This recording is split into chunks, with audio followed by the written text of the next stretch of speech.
Hello and welcome to the Goldenrod Podcast, bringing you some of the latest and greatest Pokemon news and a few laughs along the way. I'm joined by fellow Pokemon enthusiast Conor.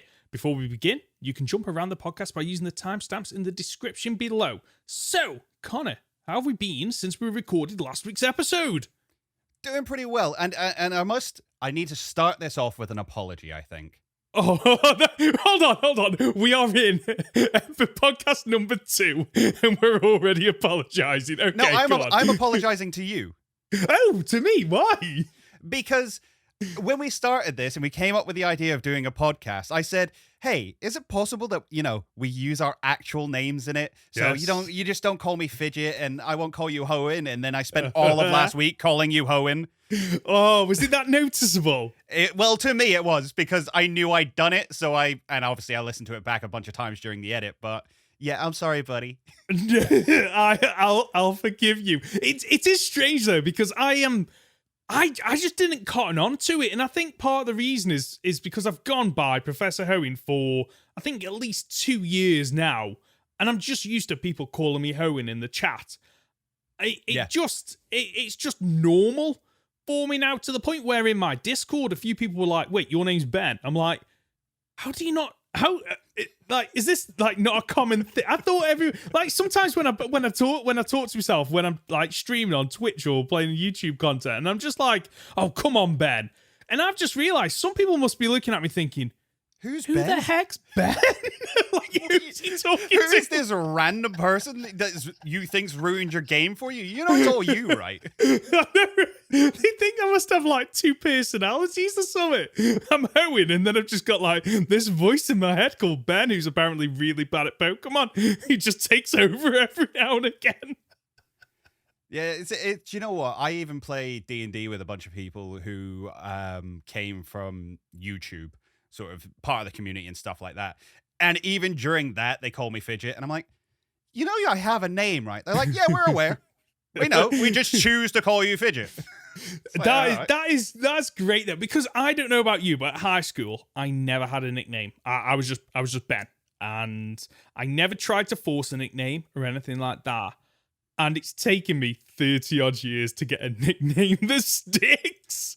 And you chose it yourself. And I chose it myself in the end. It's just great. I love the fact that we have like alter egos on YouTube and different names that people respond to us to. I mean, I don't know if I've ever told you this, but originally on YouTube I wasn't even Professor Hoenn. I was Ready Player Ben, and I think I know this. I think I've seen Ready Player Ben a long time ago, a long time ago, and one of the reasons I changed that is because most live streams I would get somebody come in and go, "You ever seen Ready Player One?" And I'd just be like, "No, no, I've never seen it. It just works, okay? Shut up." Yeah, this is my name. Just roll with it. And then when I decided I was just doing Pokemon content, that's when I decided to rebranding and go by Professor Hoenn. Speaking of YouTube and all that kind of stuff, I thought it might be useful to touch on what you suggested. I don't know why I'm making it sound like I brought this up. You're the one that decided that for today's episode we should talk about our history with the franchise. What do you think?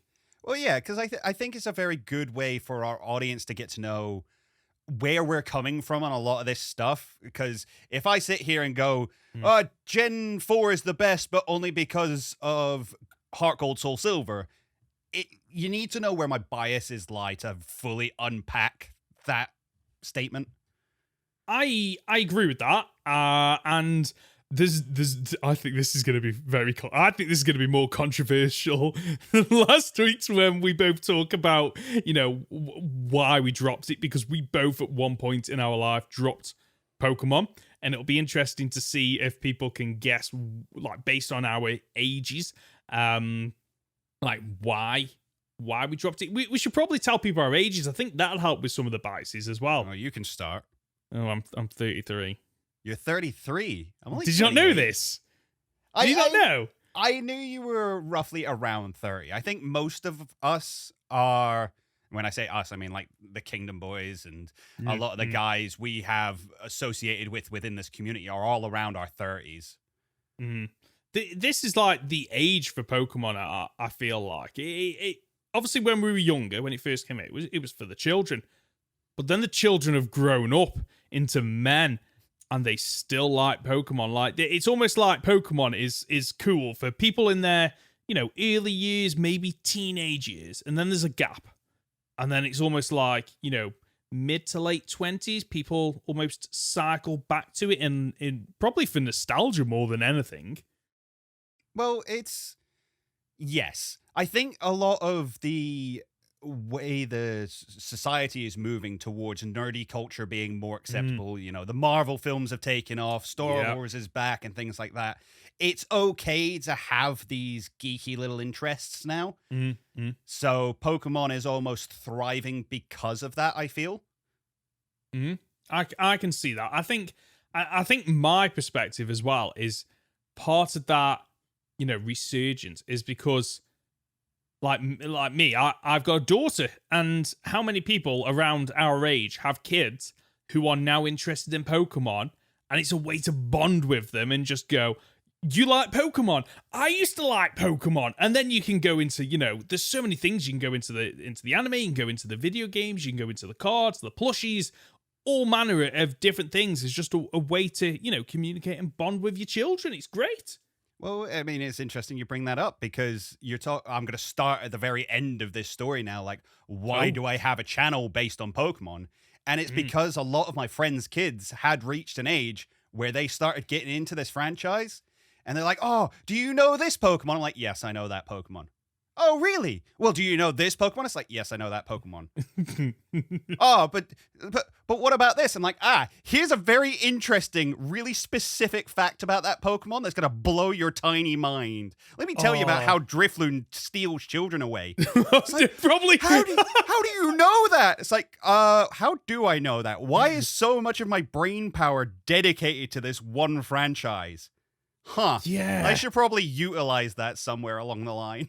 You probably should. I don't know if you're anything like me. Does your brain work in a way that, when you're younger and you have to revise for exams and whatnot, and no matter how many times you repeat something, it won't go in, but random Pokédex entries or random Pokemon facts 10, 20 years after, it's like, I still remember, what Pokemon I can encounter on Route 1 and what levels and what moves they get. And I'm never really going to use that knowledge ever again, other than an obscure fact every now and again.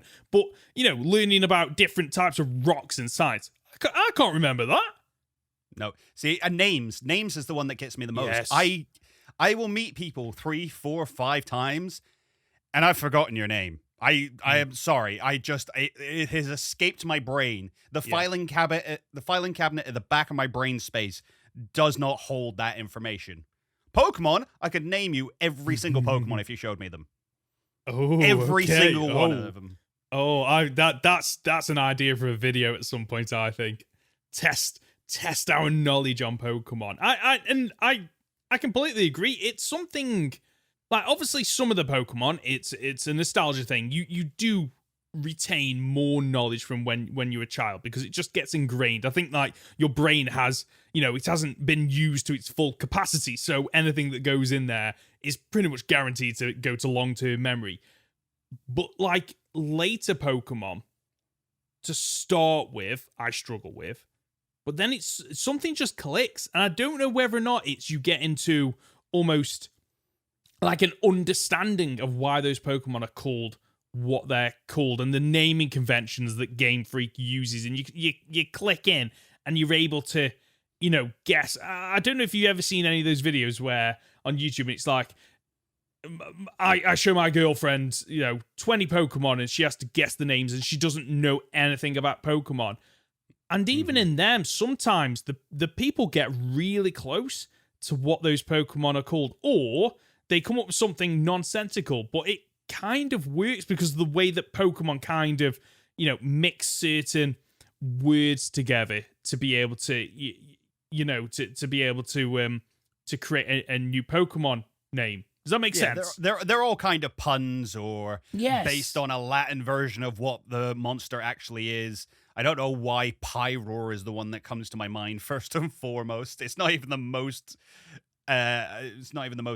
the most best.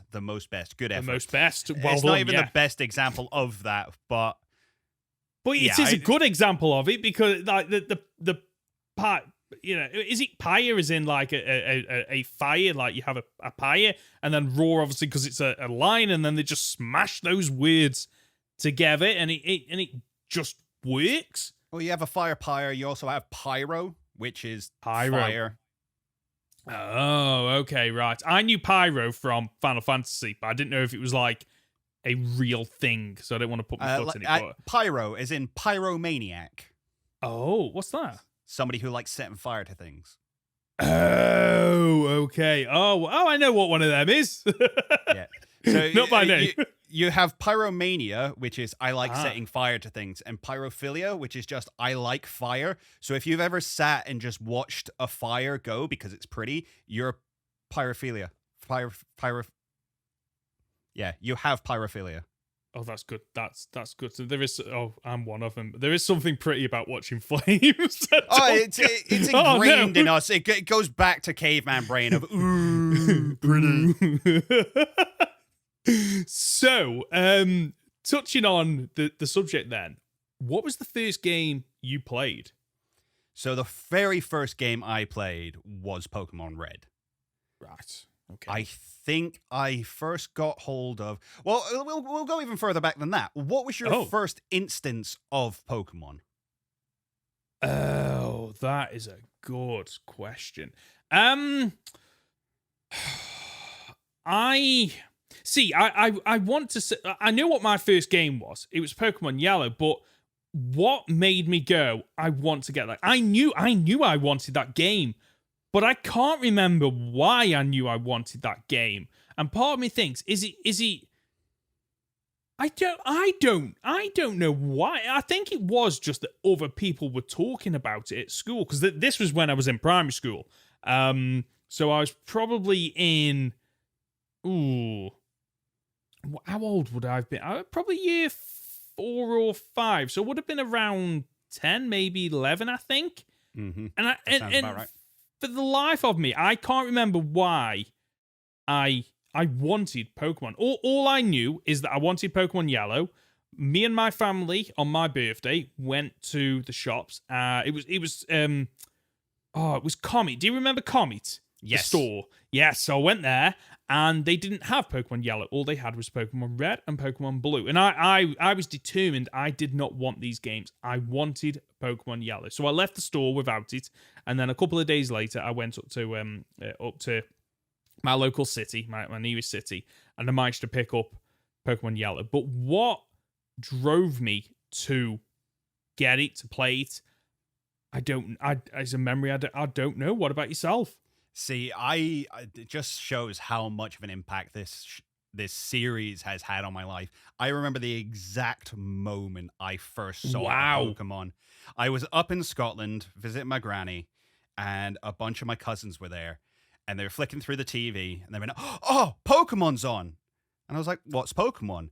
And I distinctly remember my 2 older cousins. One was like a year older than me. One's like 3 years older than me. Turned around and went, "Sorry, you don't know what Pokemon is," grabbed me by either side of the arm, sat me down 3 inches away from the TV, and I watched that opening sequence. And I remember distinctly, it was the episode where Ash gets Bulbasaur for the first time, where he's defending the Glade. Yeah. And I just... childlike wonder. That's what I love about this series. It's just the wonder that it offers. Yeah. The ability to be like, oh, wow, there is an entirely different world with however many monsters, and wow, I need this in my life. Yeah. And then I think they showed me the games after that, because I have lots and lots of cousins. So a few of them had like Pokemon Red, and I got given a hand-me-down copy of Pokemon Red, I think. Right. As maybe one of my cousins got Pokemon Yellow, so gave me Red. I can't remember. But I remember getting Pokemon Red off of one of my cousins, and I remember, because he'd already played through it quite a bit. He'd got to the point, and I will always remember this, I couldn't get past Snorlax. Oh, okay. I had no idea I had to go and get the I think I had the Sylph Scope, but I didn't know to go to Sylph Co. Yeah. And it's Sylph Co where Fuji's at the end of it, right? No, Lavender So, Tower. no, I didn't do Lavender Tower. Yes. I didn't know I had to go do Lavender Tower. Because again, I'd just been given this game. But it had a level 100 Mewtwo in it. What? It had a level, Right, okay. I had a level 100 Mewtwo that had been traded into the game, which meant it didn't listen to me either. Yeah, it didn't obey, yeah. So I was just running around. And again, I was like 4, 5. I couldn't even read, really. And I didn't for the longest time. I didn't read the dialogue. Probably explains why I couldn't get anywhere and didn't do anything in the game. Yeah. But I just would run around for ages and just catch random Pokemon. I remember a couple, because I moved around quite a lot. I'm an army brat, so every 2 years I would move. And Pokemon was kind of like a really easy way to meet new people. You'd see people out and about and you'd have that one kid in the area who's got a link cable, and suddenly they're everybody's best friend. Yes. Until somebody else has a Game Shark, and suddenly they're my best friend. Except for I need your link cable to trade the stuff over with the game. Can you both be my best friend, please? Oh, that's brilliant. That's absolutely brilliant. Oh, wow. So, at what point, or did you reset that game and start again? So, I think I eventually reset it because I had no idea where I was going. And then because I remember, no, hang on. So, I had that one, and I had the Mewtwo and stuff like that. And then I reset it, and I picked Charmander. And I picked Charmander because it was Pokemon Red, and I thought I had to. Oh, I thought that was the point. That's the Pokemon that's on the box. That's the Pokemon you pick for this game, right? I was an idiot. So I had a big trouble against Brock because this was back before like Nidoran had double kick, and I don't even think in that game you could catch a Mankey in the first route or anything. No, like you that. can't. Brock is like he gets a lot of jip for not being a great trainer because he doesn't even have rock type moves. He literally just has normal type moves. But you are really limited.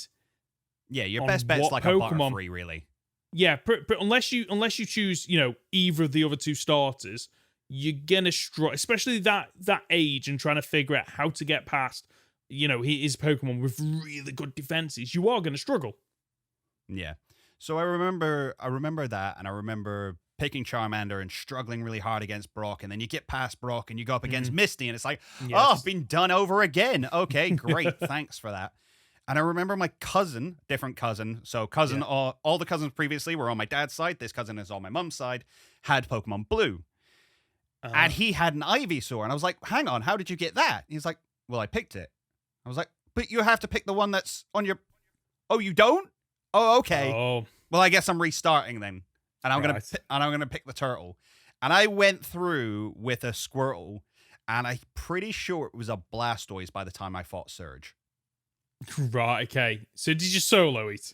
Yeah, basically. Yeah. It wasn't intentional. I kind of got past Brock because I was like, oh, I've got a water type now. I can beat Brock. I'm gonna go beat Brock as soon as possible.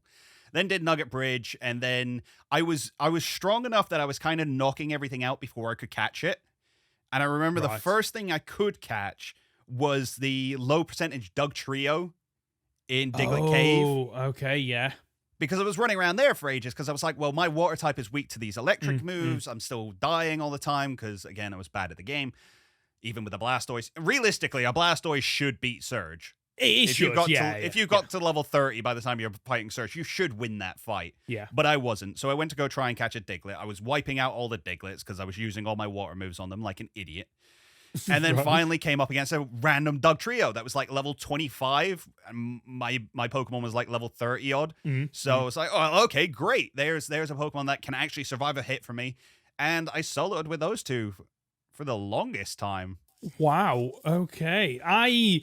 That must be a common thing then, because I did something similar. So I when I started my journey on Pokemon Yellow, I named the main character Ash, not Ben, of course, because it's Pokemon Yellow. It's more based on the anime than Red and Blue are, and so I did catch a Mankey on Route, I think it's 22, which has low kick, which means it's quite easy to get past the first gym leader, Brock. And this was really before the internet. I think dial-up was around then, but I can't ever remember looking stuff up.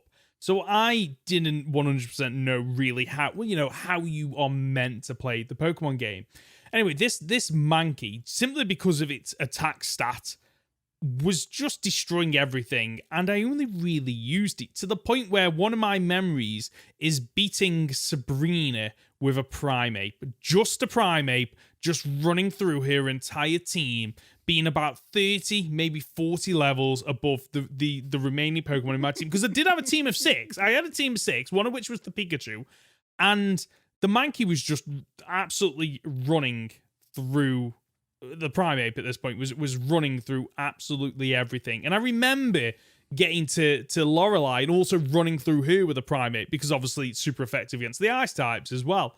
And that I think that's just what kids do, is they maybe find one or two of their favorite Pokemon and don't completely understand, because there's quite a lot that goes on under the hood in terms of, like, same type attack bonus, what resists what's super effective, what moves are best. Because in Gen 1, like, the later gens have it great where when it asks you if you want to learn a move, whether or not it's better, whether or not it's worse, it has better accuracy. In the original, it was like, this Pokemon wants to learn Flamethrower, do you want to learn it? And you don't know if it's better than Ember, if it's stronger, if it's got better accuracy, worse accuracy. You just kind of have to go, yeah, go on then. And there was no way to relearn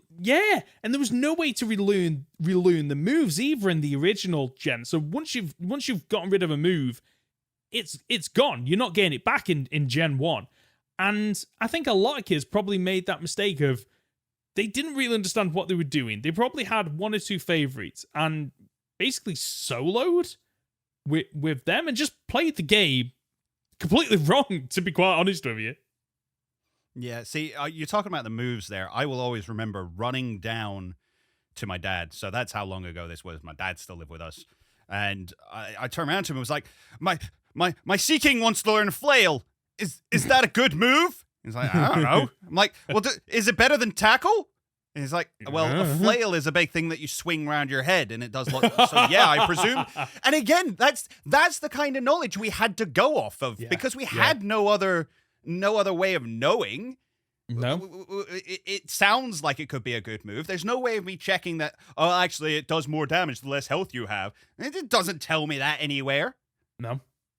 It was just like you just had to use the move and hope. And like for those of you that might be listening that haven't played Gen, the earlier gens, because I do know of people that have played the later games and not the early games.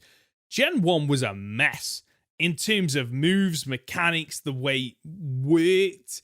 It was a great game, and I've got such nostalgia for it, but it was broken in so many ways in terms of, like, you have some moves that literally do nothing or do the opposite of what they are meant focus to energy. do. Yeah, focus energy does the opposite of what it's meant to do, doesn't it? Doesn't it lower your chance I think of it crit? negates your chance for a crit or something stupid. Something like that. And we were just having to make this up as we went along and trying to ask other people who were just as clueless. And then that's when, like, the rumor mill started on the playground. And obviously everyone knows this now, but back in the day, like, being told you can get Mew, you just need to move the van. And I don't know who, there's somebody somewhere who must be so smug thinking, I came up with that. That was I me. fooled the world. Yeah, because you and it's mad because you couldn't do that, but you would spend days, hours, days, weeks just trying to figure out, like, how you potentially got this rare, 151 Mew Pokemon, because everyone knew it existed. That was the thing, because we'd all seen the anime, the Pokemon movie, so you knew it was alive and catchable in some way, but no one knew how to get it in a legit way. So the thing is, even back then, again, you're talking about time before internet. I know some of our younger audience are like, excuse me, you're older than the internet? Yeah, boomer. Yeah, we are. All right, Google's a baby compared to me. Get over it. I had a walkthrough book for Pokemon Red. Yes. I got bought it. And I remember I remember using it to get through Viridian Forest, where it was kind of useful. But a lot of the information in there, in the official handbook, was wrong. Was wrong. Yeah. Oh, I think now that you're saying that, I think I had the yellow guide. Was it Brady Games or something like that? Oh, I couldn't tell you that much. Oh. I remember sitting in a hotel reading through it. Yeah. Trying to figure out like next steps and what to do, and I don't even think the developers truly knew everything about that game, to be quite honest with you. No. And obviously they pushed this game out, and despite a handful of issues, and looking back and just being like, oh, it's lacking a lot of polish, and the game mechanics that the later games like have really improved. You can't deny there's something nostalgic about it now. Even going back and playing it now, 20 odd years on, it just makes you happy. I don't often go back and play it now because it's a flawed set of games. Yeah. Unfortunately, that is just the way it is. But as you say, they were fun games, and they do transport you back to that time in your life. Question though, you said Pokemon Yellow you fought Lorelei. Did you beat that game? Yeah, I beat. So what I did is I beat Pokemon Yellow as Ash, and then I completed the Pokedex, and then at that point, because my brother completed also the Pokedex in the first generation. Yes, because my brother also had blue, and then I went out and bought red. So I've still got my original Pokemon Yellow cart. I've got my brother's Pokemon Blue cart, and at some point, somewhere, Pokemon Red has gone missing, unfortunately. But yes, so I completed the Pokedex. I was bored at that point because there's nothing more to do, and I reset the game and started as Ben, and I completed it all again. 100% completing the Pokedex as well. Wow. See, I lost in quotation marks. I'm pretty sure somebody stole it from me, but I lost my Pokemon Red cartridge. Oh no! Mine's gone as well. Someone out there is stealing Pokemon Red cartridges. We need to find this person. We need to stop them. So I never beat Pokemon Red. The first Pokemon game I ever beat was Gold. Oh wow. Okay. Well, I say beat it. I beat the Elite Four. You beat the Elite Four. It took me another 10 years, roughly, another 10 years to even realize Red was in that game. Whoa. I bet that blew your mind when you found out. Yeah, because that first time when you go over to Kanto and you're like, wait, what? I'm in Kanto? What? How? Yeah. What? And then you check the map and you're like, oh my god, I'm in Kanto. Okay. So you beat the Elite Four, and then you go around and you do some of the gyms. And I can't remember where I got up to, but I didn't beat all the gyms because I didn't know Blue was one of the final gym leaders. I didn't know he'd taken over Viridian City. Okay.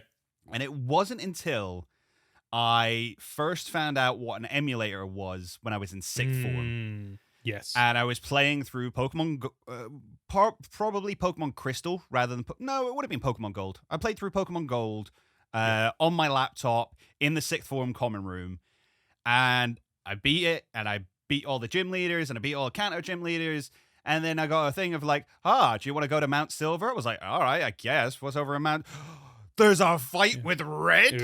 I've been playing this game since I was 8. How is there still stuff here for me to find?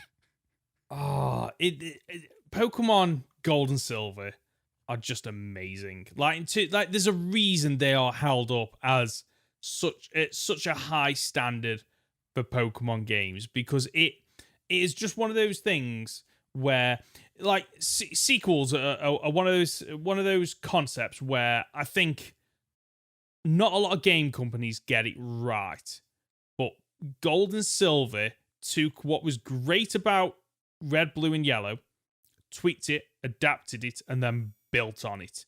Like, the fact that they were able to basically get 2 full games onto that cartridge, it just blows my mind, because from my understanding is it wasn't possible. It wasn't doable until one of the lead programmers just came in and just helped them to figure it out and managed to condense 2 full areas into that game.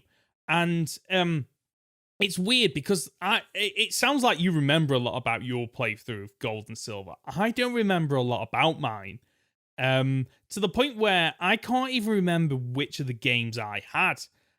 Part of me thinks, oh, I had Pokemon Silver, and then part of me thinks, no, I had Gold. And I can't remember which one I had, but I was late to the party with Gold and Silver because I remember we went on a coach trip in, I think it was the first year of high school, and we were like, because of how far away we were going to this castle, I can't remember where it was, but because of how far away it was, we were allowed to bring things on the coach, and at this point, year 7, Pokemon is still cool. And there was a few of us all playing Pokemon, and everyone else had Gen 2. I only had Gen 1. So, battling and trading, for those of you who don't know, you could still battle and trade between Gen 1 and Gen 2, but you could whoever was using Gold and Silver could only bring Gen 1 Pokemon, because Gen 2, the code wasn't in the Gen 1 cartridges, so it would break it, and it just wouldn't recognize it. And I'm on this coach journey, and I've got Stormy on my team because I didn't have a load of Pokemon to bring to a competitive fight with somebody else. So I had Stormy because it gets loads of diversity and coverage in terms of Flamethrower, Thunderbolt, Blizzard, Recover. So it has loads, and I remember using that, and I just got ripped into because Stormy went down to like a single Thunderbolt or something, and that just led me to believe for the longest time that Starmie was just a crap Pokemon. And it's only recently that I've realized like how much the Pokemon community actually rates Starmie as a competitive massively. Pokemon. Yeah. It's fast. It is. Speed alone is worth it. Exactly. And its diversity like really just helps it. And I think that is one of the things that kind of started to nudge me away from, talking about Pokemon with friends. And I think at that point, loads of people were starting to drop off to the point where it started to become uncool to play and talk about Pokemon as I started to move into year 8. So at this point, I think I'm 12, 13. So people aren't really, talking about it or involved in it, to the point where when I eventually got Pokemon Sapphire, I didn't talk about it with my friends, which is a shame because Sapphire and Ruby were another massive jump between gens that introduced full cover abilities, all the different new Pokemon in Gen 3, which are some of the best designs in my opinion. And the things like, the Pokeblock mechanic and the contests and just the size of that game and double battles and everything else. It just added so much more. And I couldn't really talk with anyone about it. But Gen 3, my brother had Ruby. Gen 3 was another one of the games where I also completed the Pokedex too. Wow. See, Gen 3, I distinctly remember being one of the first games I wasn't really a fan of. Oh, okay. This is where we get controversial. Why? So, I love the games now. In fact, they're one of my most revisited. I think Emerald is one of the games I've played the most over the years. But I got Ruby. I got a Game Boy Advance, and I got Pokemon Ruby for passing my SATs. So, end of year 6 kind of thing. I did really well in them, and I got a reward for that. And I remember playing through it, and I think it was just the fact that it was all new Pokemon. There was none of my favorites in there. Like, when you played through Gold, there was a bunch of new Pokemon, but you could play with the old ones if you wanted as well. Yeah. This was, no, you have to play with the new ones. I was like, no, I quite liked some of my old friends. Okay. I want those. And I couldn't trade up to it because... No, you can't. No, you can't do that. You still can't. No, Gen 1 and Gen 2 are locked. So unless you have the digital versions on 3DS, you can't get that. You can't move your Pokemon from Gen 1 to Gen 2, unfortunately. No, so I couldn't do the thing like I did in Gold, where I went, and I remember I was sat, again, up in Scotland. I had Gold, and my cousin had Red, and I was like, do you need that save file? He was like, no, why? I was like, because I'm going to reset it a bunch of times, and I'm going to get all the Kanto starters in my Gold playthrough. Yes. And I'm going to play through it with all of those, as well as my other starter, which is going to be really cool. I couldn't do any of that with Ruby. No. And then, as much as it's like a cliche to say, and it's a bit of a meme, there was so much water. And I remember getting lost, especially trying to find Sootopolis was a nightmare. Oh, it was, yes. And I beat it. I remember beating it because I remember finding Sootopolis. I remember catching Groudon. I remember, beating the Elite Four, but it just didn't feel the same to me. And that's where my love of Pokemon never vanished, but its hold on me, my deep interest in it started to wane a little bit from there. Right. Okay. So that was the first nail in the coffin, so to speak. Yeah. Okay. So did you make it to Gen 4? So I didn't get Gen 4. Okay. My younger sister had Gen 4, which is interesting because it was her first Pokemon game because she was my younger sister. So every time she wanted to play, she just played mine. Right. This was, I'd not to get too much into my own family history, but she lived with my mom and I lived with my dad at this point. And I went down to visit one weekend and she was like, "Oh, I've got new Pokemon Diamond. Do you want to play it?" I was like, "Yes, I do. I've only got a weekend though." She went, "Oh, well, don't worry about that. I've got a Game Shark here. You can put advanced XP on," which I'm so grateful for now because I didn't realize at the time that the XP curves in Diamond and Pearl were so horrendously bad. Oh, really? Like, it was the first time they'd introduced what was in like Diamond and Pearl and Black and White, which is if your Pokemon's at a higher level than the things you're grinding against, you get less experience for it. Is that? I thought that was Gen 5. I didn't realize that was in Gen 4. I think a level of it was introduced in Gen 4. It wasn't as bad as it was in Gen 5, but Gen 4 is quite a hard one for grinding in, and everything's just slower generally anyway. So I remember playing through Diamond basically in a weekend, and it was fine. I liked my Staraptor. I liked my Buizel. I remember not evolving my Buizel because I really liked Buizel. He's so cute. I thought Floatzel looked stupid, so I kept it as a Buizel. Yeah. Basically did the Elite Four with a Staraptor, Dialga. Trying to think what starter I picked. Oh, I picked Torterra because Torterra is the only starter I've ever picked in Diamond. Right. And yeah, I played it. I beat it. I left it. Right. Okay, so that's a little bit similar to mine. So Gen 4 is when I it is when I dropped off. So I was at my first year of university by the time I finally got round to Diamond and Pearl.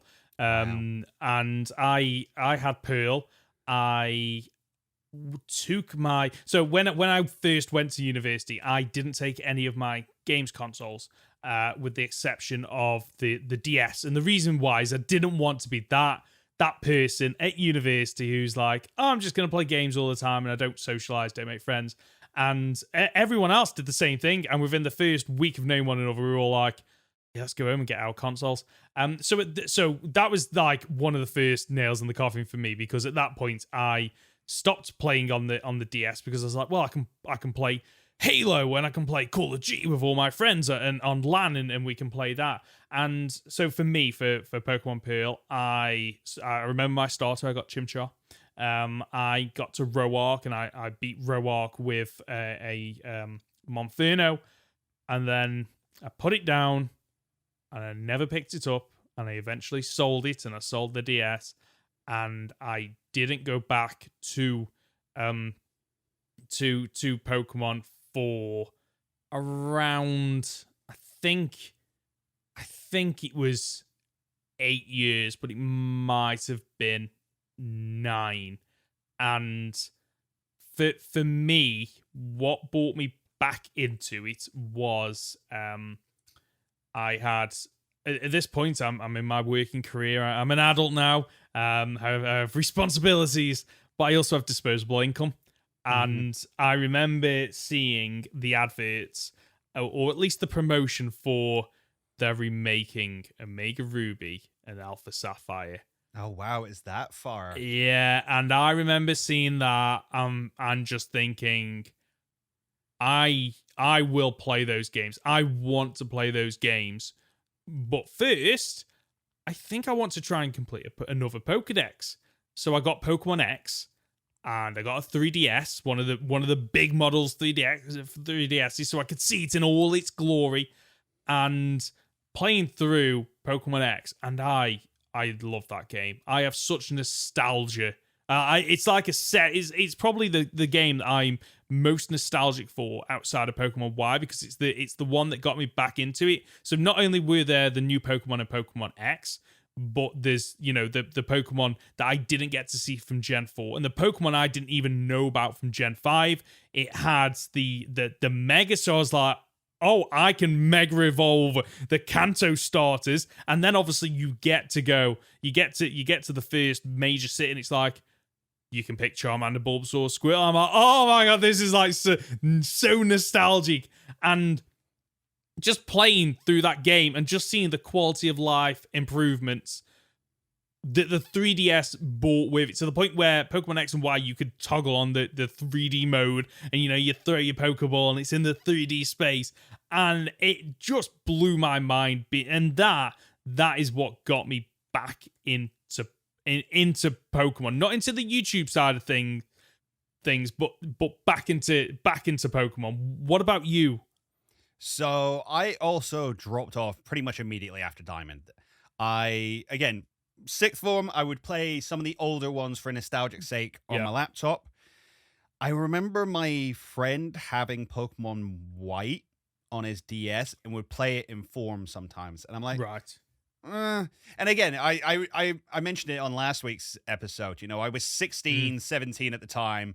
Pokemon was dumb, and now they've got a trash bag Pokemon and an ice cream Pokemon. Oh, it's so dumb. What a dumb series. I don't like that series. Despite the fact that at the same time, I think maybe the year previously, I briefly started getting back into Pokemon. I would wake up at like 5 a.m. to go and watch the anime downstairs so no one would catch me. Oh wow! I would watch the Diamond and Pearl anime series. Shame. First thing, I would literally wake up at 5 a.m. to go and watch this. So like my dad and my younger sister in that didn't catch me watching it.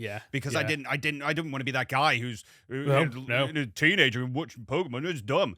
So it was a long time. I skipped Generation 5 entirely. Right. Yeah. Same. And when I went off to university, I started meeting a couple of friends who also had an interest in Pokemon, and we'd kind of talk about it and we'd speak nostalgically about it. And that's around the same time that Pokemon on YouTube kind of started becoming a thing. So you're talking about way back when like Jay Witz would do his first Pokedex entries, creepy Pokedex entries and stuff like that. The first Pokemon theorists started popping up and really early gameplay. The one I will always pull up is, oh my god, his name is gone, and I feel Mariland. Mariland used to do the Wedlocks, which was the series that me and you did. Oh, yes. He came up with that. And he's just got such a smooth cadence, such a soft way of speaking, and such an enjoyable experience watching these. And they were something great to just put on whilst, because when I was at university, this is when I started getting ill. So I started having seizures and I couldn't move and things like that. And there'd be days and days and days where I was just basically trapped in bed. So watching 120 episodes of a long playthrough of Pokemon was a way to get me through it. Right. So that started bringing my interest back a little bit more. And then X and Y came out. And it was amazing to me at the time how many of my friends and how many of the people I knew suddenly wanted to jump into X and Y. It seemed like that brought a lot more people back to the franchise than ever before. Because before that, it was me and my one other mate who were kind of the Pokemon geeks. And now suddenly, everybody wants to play this game. Oh, that's great. And then, of course, Pokemon Go. Yes. Okay. Brought so many people back into this franchise. And interestingly enough, I didn't play X or Y. I didn't have money for a 3DS. What? I didn't have money for it. I was at university, mate. Because they're expensive. They like the 3DS console was what, 120? I want to say. Well, I think more than that. Even the 2DS was like 80 quid or something, and then you're talking about like a 30-40 pound game, so it's 120 quid all in. Soon mounts up, And I was already, thousands of pounds in debt. Oh yes. on like overdrafts and stuff like that. Yeah. And I was working full time, and I still had no money. So I had to skip X and Y, and I had to skip Oras, and oh wow. Oh, I missed all of Gen 6. I actually even missed all of Gen 7. I just didn't. Okay, so you were aware of them though, but you just didn't play I followed it. Yeah, I followed it. I was more into the YouTube scene of Pokemon at that point than I was into the game. That is so strange, because at that point I wasn't into the YouTube scene. I wasn't aware. I'd heard of J-Wit because everyone at that stage had heard of J-Wit. But I wasn't following any of the Pokemon side of things. So like I was on YouTube and I was watching things, but I was watching like Markiplier and stuff like that. I wasn't aware there was a Pokemon scene that like I wasn't aware Nuzlocke were a thing, challenge videos were a thing. I just wasn't aware of any of that. So like for me, it was my journey completing the Pokédex and reliving that experience with Gen 6. And that was when I was trying to complete the Pokédex, I went back to Gen 4 and Gen 5. So because at the time I rebought a DS because they were quite cheap because you get them secondhand. And then I went out and bought Pokemon Platinum, and I think I bought Pokemon Black, but I can't 100% remember. And I'm still convinced to this day the Pokemon Platinum I got wasn't an original copy. It was like a knockoff cartridge, because every now and again it freezes when I try to play it. And I played through them, but I can't remember a lot about them, to be quite honest with you. I can't remember like Pokemon Platinum story. I don't really remember that. Pokemon Black, the only reason I remember that is because years later I would play it on my channel for a challenge video and a live stream series that I never did I finish? I can't remember if I finished it, to be quite honest with you. So Gen 7, I don't even remember playing Gen 7. I was aware of it, but I don't remember playing it, which is really weird. So did you say you skipped over Gen 7 as well? So again, Gen 7 was very much, I was into like even the YouTube theorists at that point. We're talking about like Lockstin and it all comes together theories of Pokemon and alchemy and this big long series that he did. And I was so invested in all of that stuff at that time. Like I was more interested in the lore of Pokemon than I was in the games. Ah, interesting. Which do you think that is impacted on you and wanting to do theory videos then? I guess so. It's kind of it's what I always watched. As I said, I didn't watch a lot of like when people talk about gaming YouTubers, they talk about Patters, they talk about Game Boy Luke, they talk about United Gamer. I never watched any of them. No. I had Mariland. Who, again, I say that name to a lot of people, and they're like, no idea who you're talking about. No. I don't know why YouTube served that up to me, but that's where I ended up. You got. And that was kind of like my one intro into Pokemon playthroughs. And he used to do a lot of like casual playthroughs and very specific kind of Nuzlocks. So I knew what a Nuzlocke was. I liked the idea of it. I think I tried a couple of them over the years, and then one of my favorites would die, and I'd get really disheartened and just not play it again. Yeah. I think when it came eventually to starting my channel, as I said, I got into the idea of it because my mate's kids were getting into Pokemon. I realized, hang on, I've got all this knowledge stored up here that I didn't even realize I had access to. Do you know, like the Pokédex game we play? Yes, yeah. We did something similar like that when she first got into it. So she'd like flip through her Pokemon encyclopedia and read out a Pokédex entry, and I'd have to guess the Pokemon from that. And she got very surprised. I think occasionally I'd have to have a lifeline of like, oh, can you give me a typing? But the amount of times I got it right, she's like, how do you know this? How do you have this information? I'm like, how do I know this? How do I have this information? You're a Pokédex sponge. You just absorb it. But I enjoyed it, and I realized I did enjoy it, and I did have a lot of love for this franchise. So it was once COVID hit, I was like, okay, I need to do something with my life. I need to do something to keep my creative juices flowing. I need to give myself an outlet here because I'm just sat at home, and my home life was not great at that time. I was living with a little old lady who was not well, God bless her, and got so worried about catching the virus that basically she locked me in my room for all intents and purposes. So I had to do something. And I was like, well, I can sit here. I tried to do YouTube a couple of times. This is not my first channel. I've had interesting, right? 6, 7. I'm all over YouTube. Don't go looking for it, please. Right? Okay. Wait, hold on. No, you can't just leave that there. So I can. No, so I'm not letting this drop. So are you telling me there's channels with videos on it of you pre-Captain Fidget, pre-Uncle Fidget? Yes. So there is... Well, I did a lot of university stuff because I did film at university. So all of that stuff's up on YouTube because it had to be. That's how we submitted our work. Oh, wow. So there's a lot of me either acting or a lot of my directing work up on YouTube. There was a channel I first tried to do, which was like angry film reviews. Brilliant, right? Okay. That got into like 3 episodes before I decided to delete the channel. Oh, okay. I've done a sort of film creation style educational channel that did a couple of episodes. I did a art channel with one of my girlfriends at the time where I set her like an art challenge to do, and then we'd sit and do a podcast style talk over her doing the artwork. We tried to do a different channel based around her artwork that was more live action rather than digital. I tried to do a channel that was like looking back at the Japanese influence on Western culture in the very early days. So you're talking about like when Pokemon first came over, when Digimon first came over, when Dragon Ball first came over, and like what kind of censorships were in place, what kind of changes got made. I was looking into... I've got 2 big, long basically like video essays written.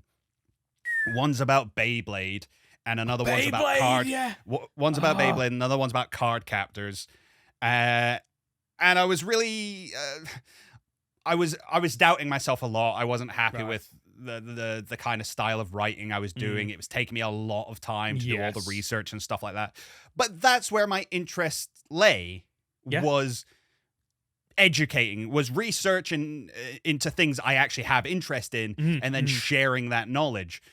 So when I first jumped into creating a channel, I was like, well, I want to do Pokemon. I've wanted to do Nuzlocke forever. I've not beaten one yet. Let's do that because we can. And I'll tell you, actually, I remember, here we go. Okay. I didn't set out to make a YouTube channel. I set out to make a really nice looking setup for my D&D group. Okay. Because when COVID hit, obviously everything moved online. Yes. And that included my D&D. And at the time, I had like a really terrible little webcam, and my mic was shoddy. And I was like, well, hang on. I invested in a bunch of film gear. Surely there's a way to use this. So I got my lights out, and I got my camera out, and I figured out a way to like jerry-rig my camera in. This was before I knew what a capture card was or anything like that. Yeah. But again, it's a research hole for me. Oh, tech, let's look into it. It was the same as I didn't used to be into computers or PCs until I had to build one for my university for editing and things like that. And suddenly my interest grew. So as I started looking into like, how do I set up a camera? How do I make my camera connect to my PC? I start realizing, this is more used for like streaming and gaming content. I'm like, well, okay. I have a gaming setup apparently. What game? Let's play Pokemon. I'll play Pokemon and I'll make some videos. And it was just an outlet. It was just something to do because I already had everything to do it with. Oh, wow. Is that when because obviously I reached out to you a very long time ago, and you were taking a break from YouTube. So I thought that was like pre-COVID, but apparently not. Was that during COVID? I think it was during... It was either during or it was right at the very beginning. Oh, wow. It was Right. right at the very beginning. Because as you say, we've been doing this for about 2 years now. Yeah. And it was, you're talking 2020, June was height of COVID, really. It was March. Okay. Because so at that point, I'd had my channel for, I think I set it up in 2018, but it might have been 2019. It's one of those things where, because of COVID and years just get all skewy, don't they? So it's like, oh, I'm not quite sure how long. I think it was about 4 years ago I started, which would put it in 2018. But like for me, so not long before I started my channel, that is when I discovered Pokemon YouTubers, and in particular people doing Nuzlocke. So I don't know how, like you have was it Mariland, something like that? Yeah. I don't know how I got recommended it, but I stumbled upon Original 151 and Dobbs Gaming doing a Nuzlocke versus, and I will maintain that is some of the funniest Pokemon content because it just appeals to me in terms of I just love, like, when it comes to gaming, I love chaos. I love sowing chaos and just causing it, and their chemistry and their banter is absolutely some of the best content I have ever seen. So I saw that, I saw a randomized Nuzlocke, and I was like, okay, you know what? I'm just gonna create a channel. So I created a channel, and then I didn't upload anything for 6 months. At which point I was like, because I was so obsessive over just getting it all right and getting the logo and the banner and the video artwork and all that stuff perfect. Even though looking back now, I'm like, it's the worst stuff I've ever done. But at the time, I didn't understand YouTube. I didn't get it. I just thought, you know what? I'm just going to start doing it. So my first series was Fire Red. So I did a Fire Red randomized Dex Lock series, which the whole point of that was it's a normal Nuzlocke. It's randomized, but the added feature, I guess, of trying to see the least amount of Pokemon that you possibly can, which in hindsight wasn't great for a randomized because you can't really control that to any real degree. So it was a terrible idea. But that is what I started. I started with that, and I did intros for all the videos, and I did the layouts, and I put loads of time and effort into it. The camera was small and crap because I was recording on an iMac, and the microphone was like a £30 microphone that I got off Amazon, which looking back sounds utter crap because I didn't know about filters or anything like that. So that's just what I started doing. I just started doing my own Pokemon content as Ready Player Ben. But the reason I started doing content and YouTube was because of that, but also I didn't have a lot of time because at this point I had a daughter and I had a busy life with hobbies and social life and seeing family and friends and balancing all that between work and gym and everything else. And I wanted an excuse to play games that I typically wouldn't play on the channel. So you can't see them anymore because they're either hidden or they are deleted. But I had a load of other games that I played, like 2 Point Hospital, this weird point-and-click adventure game, which I only ever completed Chapter 1 and never went back to it. Even though at one point that video was the highest viewed, one of the videos from that series was the highest viewed on my series because it contained the word pantyhose in the title, and that's the only reason I can think that it was one of the most viewed pieces of content on my channel, even though it had, and the dislike ratio was massive because I think a load of pervy old men were coming to my channel to watch pantyhose. And it just wasn't. It was about a video game where you found pantyhose in a dumpster and you used it as an item. And funnily enough, one of the other most viewed pieces of content on my channel, even today, is an episode of that randomized Dex Lock series where the intro moment is me spending about 10 minutes trying to find a hidden item, only to find it and be disappointed because it's a yellow flute. And yellow flute. Yellow flute. And my response is, what the hell's a yellow flute?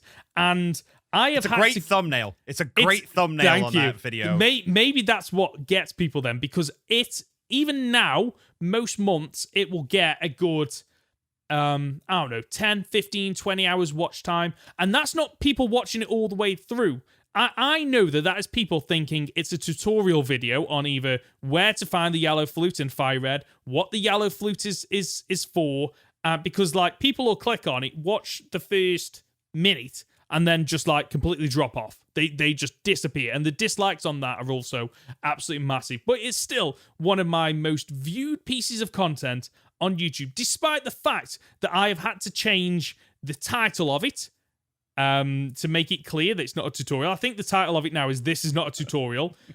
I've pinned a comment that says "This is not a tutorial." I've put it at the very top of the description. This is not a tutorial, and yet still YouTube recommends this content to everybody, and I don't know why. I don't know why the algorithm continues to push that for whatever reason. But yeah, so that is how I started my channel and got into creating Pokemon content, and then learned a lot over the 4 years. Like, if I could apply what I know now to the very start, I think I'd be in a very different place right now with my YouTube content, because I had a lot more time back then, and I would have loved to invest that time in the content that I know works, opposed to just like jumping all over the place and wasting time on a load of videos that don't really hold up anymore or bring traffic to my channel, other than the random ones like the yellow flute. So yeah, that's me and my YouTube channel and how I got it started. Well, there you go then. Jumping off that point, if you were to speak to, say, some of our audience members wanted to start a YouTube channel around Pokemon. Okay. Years in, we're not perfect. No. We're far from it, and both of us will admit that. But what advice would you give, say, your younger self or somebody starting out right now? Oh, okay, so I would say to them, get at least a somewhat decent setup. So, you know, you don't even need a mic, but you need something to at least capture the gameplay, and you need a mic that at least doesn't, you know, distort. And I wish I'd have known this at the time. My £30 mic, if I'd have known about filters, it could have fixed a lot of the issues that I had at the time in terms of peaking and you know, knowing where to place the microphone and getting a pop filter and all that stuff. And that'd be one of the things that I would say. The other thing is probably try and do something different. Don't just repeat what everyone else does. Whenever I try and do a series or a challenge video or anything like that, I try, like, when it comes to challenge videos, I try and do something that I haven't seen before, or I do a YouTube search. I'm like, oh, no one else has done that, so I'll do that. And whenever I do a collab series, or rarely, sometimes I'll do a solo project, I try and do something different. So, for example, our Wedlock, I'd never seen a Wedlock versus done on the channel before. So when we were discussing that, and you came up with the idea, I was like, I'm completely down with that, because it's a format that I haven't seen before. And when me and British Eagle, when he reached out to me for a collab, and we jumped on a call, we discussed it, and that's when the type lock idea was born, and no one else had ever done that before. So I'd probably say try and find something new, like try and find your niche, something that you enjoy, but also, you know, hasn't got a lot of traffic on YouTube, because it can be really different. Those first couple of videos, those first few months where, you know, no one's really watching, and it feels like you are just creating content for nobody. You've just got to power through that part, and I think that's the most difficult part, to be honest with you. What about yourself? What advice would you give? So a lot of what you've said, I think I'm just going to add on to basically what you've said there. Better gear does not make you better. No, it just doesn't. You need the skills, and Yes. The only way you're going to get those skills is by learning. Yeah. As Ben said, you know, filters are some of the best things you can ever get for your microphone. Learn what kind of gain to record at. Learn how an EQ works. I'm not telling you to be perfect at it, because God knows I'm not, but learn how it works. Yeah. Learn what learn what normalizing means and things like that. That's going to improve your work far quicker than anything else. Always focus audio first. If you've got a garbage camera, fine, don't worry about it yet. Yeah. Use your phone. Use your phone before buying a new camera. Yeah, definitely. Yeah. Sort your audio out first, because people will not listen. People will not stick around for bad audio. No. If you're going to do Pokemon, if you're going to do any gaming, because YouTube's very specific nowadays, like variety channels don't work. No. like I've tried it before to try and stick to Nintendo, but Mhm. even that, it seems a little bit broad. Where my Pokemon content will do so well, and then anything else that's tangentially related via Nintendo, it doesn't do anywhere Yeah. near those numbers. So pick a game you're fascinated by, and I mean absolutely in love with. I remember one of my friends started a Final Fantasy 7 channel. He was like, "I'm going to play Final Fantasy 7." I was like, Right. "Do you love that game?" He went, "Yeah, it's my favorite game." I went, "I never asked if it was your favorite game. I said, Mhm. do you love Yeah. that game? If you're going to be a YouTuber and that's Yeah. what you want to do, and you want it to be around a certain game or a certain franchise, you need to eat, sleep, breathe that franchise. You need to enjoy taking in the news. You need to enjoy playing through the same thing over and over Yeah. and over Oh, again. yes. You need to enjoy deep diving into the lore and just spending an hour and a half every week talking to one of your mates about the game that you've both played for the last 25 years. You have to love it. Mhm. And if you don't, maybe it's not for you. Mm. Mm.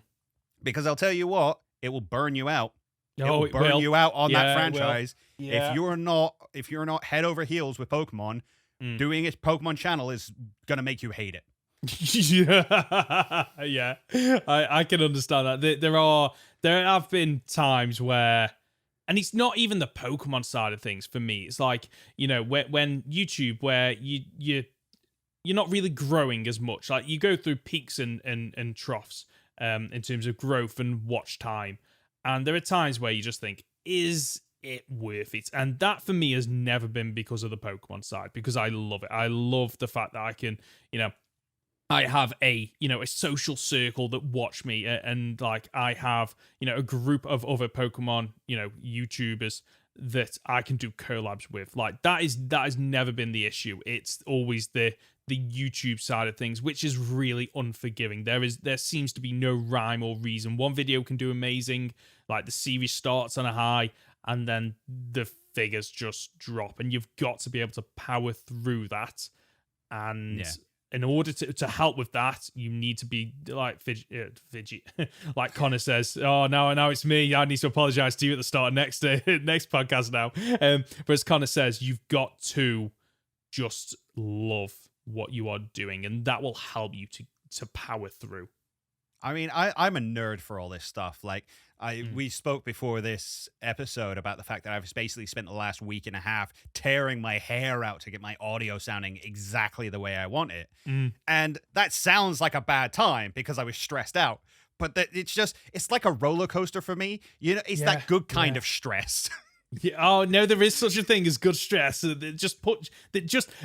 don't know about if you're anything like me. Sometimes when I'm at work, like I perform at my best when I'm a little bit stressed. When I know there's deadlines or there's something that I need to the target or something that I need to hit, and it just helps to get you through and powers you through, and you perform at your best, and then you come out of it and you feel really good about what you've done. Oh, absolutely. And that's another problem with YouTube is there is no deadline. You are your own boss, realistically. You set your own deadlines. Like, when I started this, I had to have a schedule. I had to have a very strict schedule. Otherwise, I wouldn't have done anything. Yeah.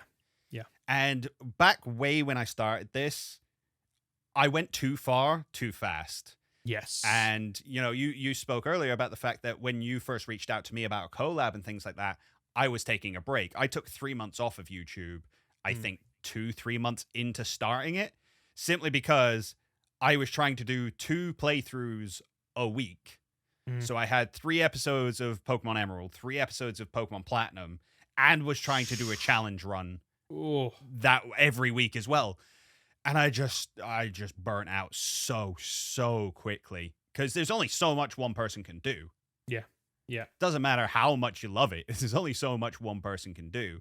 I mean, I got very lucky that when I did stop doing it, Lewis, my editor, who is now my editor, but has been my friend from university and was even my editor back in university, reached out to me and said, "What's happening? I was really enjoying this content. It's good fun for me watching through it." In fact, I used to get little videos. He'd have one of my videos up on the TV, and I would forget the name of something, and I'd be like, "Oh, what's it called? oh, what's the girl from Countdown called? And he just filmed me on the screen going, oh, what's the girl from Countdown called? And he's just like, Rachel Riley. Her name's Rachel Riley. And just responding to me. That's brilliant.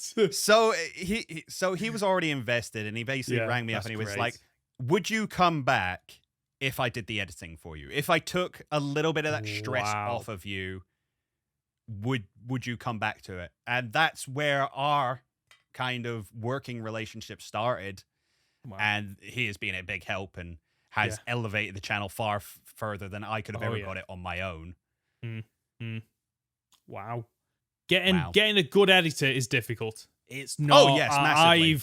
I have worked with most of the content I do myself, and it's something that I pride myself on, to the point where it has held me back where I've been asked or people have edited for me on 1 or 2 series, and it's just crap. It was just crap to the point where it's not up to your quality. No, exactly. And like I have nothing against paying someone to do the editing and whatnot, but for me, my sticking point is, why would I pay someone to do a worse job that I can do when I can do it for free? And I know it's my time, so technically it's not free, but if you can get an editor or someone to help to, support you through that journey, whether or not it's just like a group of friends that just watch when you upload them, just to help you hit that algorithm and maybe get pushed out to a few more people, then it really does help, and it might get you through some of those more difficult times where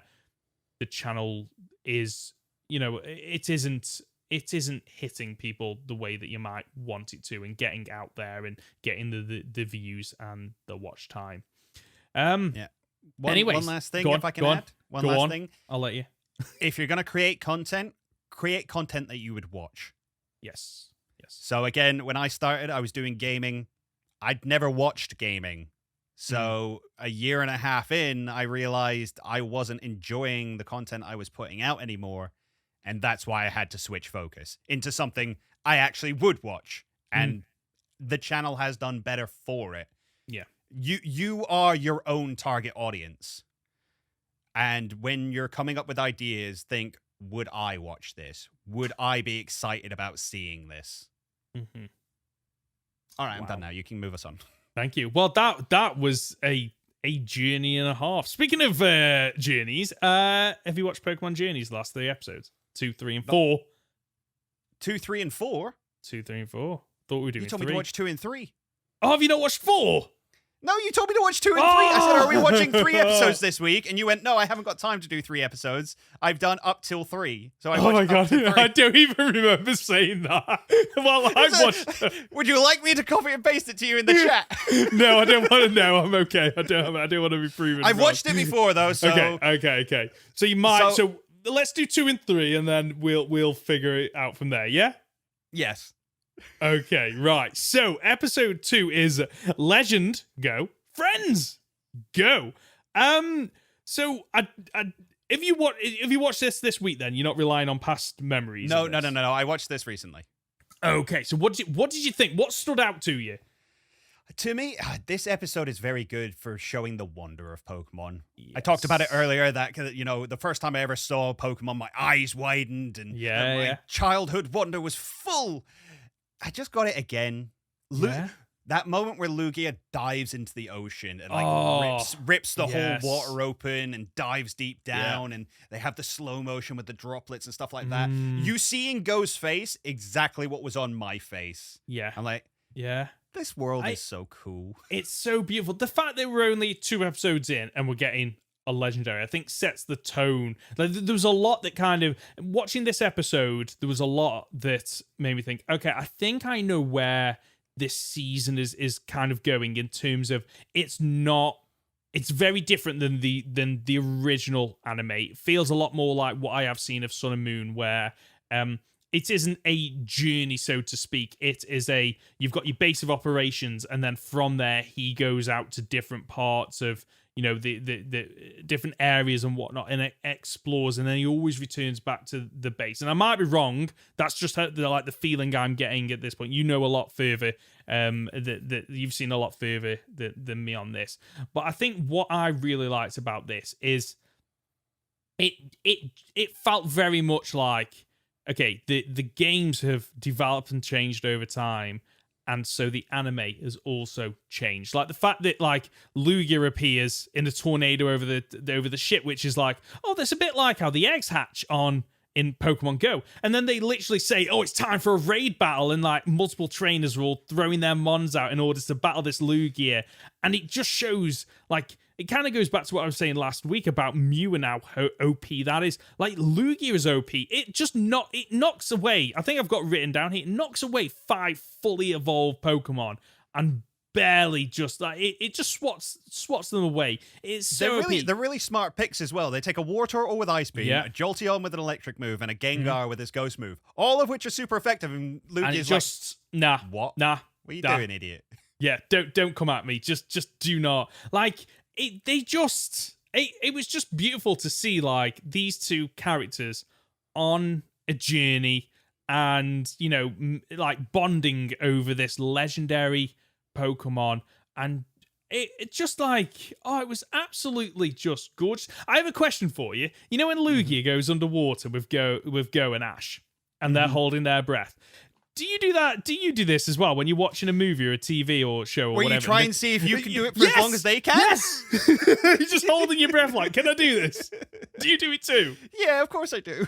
I hope that's not just... I think that's a common thing and people just don't talk about it. Because at some point you're like, nah, no shot. No. Yes, exactly. You think, this isn't realistic, even though we are literally watching two characters in a world full of Pokemon, like but just made up monsters. But the issue we have is holding their breath, apparently. What other notes have I got? Oh, I'll tell you what I do love about the anime. The games... The games have gotten better at, but they're nowhere near where they need to be in the anime. And part of the reason why is because you can do it a lot easier in the anime. It's just how fleshed out and beautiful and big the cities look. They look like real cities. And it's just great when they have their pan out shots and you can just see this massive city and you realize just how small, like, the people are compared to this massive city, and they feel lived in, which the games have never I know they've tried with a couple of the cities in some of the later games, but they still haven't nailed it where the city truly feels lived in and full of just a massive population, unfortunately. Yeah. See, one of the things I love most about this series, and I think it's you actually get it emphasized really early on in this episode. Ash runs up. Again, you get that raid battle scene. Everybody throws out their Pokemon, just attacks Lugia. Ash runs up with Pikachu and he goes, Lugia, let's have a battle. Yeah. And I'm like, it's the respect. Yes. The man respects. And that grows throughout this series more and more. His kind of relation to Pokemon and his ability to empathize with them and get down on their level, or elevate to their level, as the case may be. You know, he even says later on, he's like, oh, when Lugia dived, it was almost as if I could hear him say, hold on, are you ready for this? Mm-hmm. And that's so cool.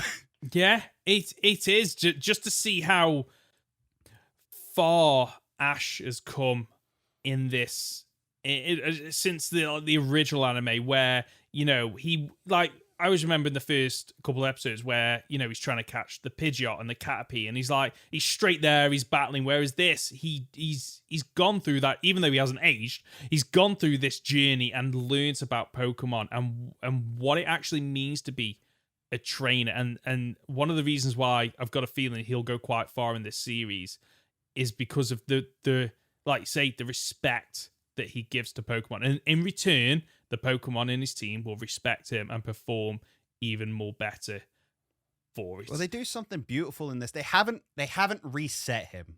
which was Yes. something I always worry about him just getting reset. I Yeah. think the black and white anime really did a disservice in the resetting. Like he forgot. Is that Pokemon. when? Yeah, his Pikachu lost to like the first level His 5 Pikachu Mon. lost to a level 5 Snivy. That's it. He didn't know what a coughing was. He forgot that like ground types resisted electricity, and it's like, this guy has been on so many adventures at this point. Yeah. Like he's won the Battle Frontier, he won the Orange Islands.